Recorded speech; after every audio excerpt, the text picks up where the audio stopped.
बिस्मिल्लाहिर्रहमानिर्रहीम। अस्सलाम वालेकुम व्यूअर्स, मैं उम्मीद करती हूँ कि आप सब खैरियत के साथ होंगे। आज अपने इस प्रोग्राम में मैं आपको काले चनों को रोस्ट करने का ज़बरदस्त सा तरीका सिखाऊंगी। बहुत ही इजी तरीके के साथ सिर्फ 2 से 3 मिनट के अंदर ही ये रोस्ट होकर तैयार हो जाते हैं। आप भी इनको ज़रूर ट्राई करना और साथ ही मेरे चैनल को सब्सक्राइब करना, मेरी वीडियोस को लाइक और शेयर करना मत भूलिएगा। इसी के साथ ही हम आज की रेसिपी स्टार्ट करते हैं।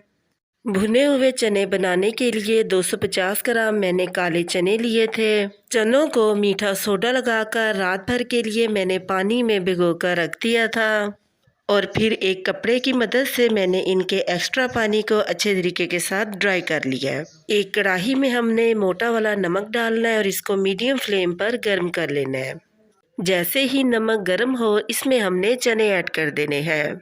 चनों को रोस्ट करने के बाद आपने इस नमक को बिल्कुल वेस्ट नहीं करना, बल्कि इसको ठंडा करके एक डिब्बी में महफूज कर सकते हैं। चम्मच की मदद से चनों को हिलाते हुए इस तरीके के साथ इसको रोस्ट कर लेना है। ये बहुत ही आसानी के साथ सिर्फ 2 से 3 मिनट के अंदर ही रोस्ट हो जाते हैं। जैसे जैसे ये रोस्ट होना शुरू होंगे, नमक इनके ऊपर से उतरना शुरू हो जाएगा। इस दौरान चम्मच की मदद से इनको मुसलसल हिलाते रहना है। आप देख सकते हैं कि नमक चनों के ऊपर से उतर चुका है और चने रोस्ट हो चुके हैं। अब एक चम्मच की मदद से इनको इस तरीके के साथ बाहर निकाल लेना है। इसी तरीके के साथ ही हमने तमाम चनों को बाहर निकाल लेना है और बाकी के तमाम चने भी हमने इसी तरीके के साथ रोस्ट कर लेने हैं।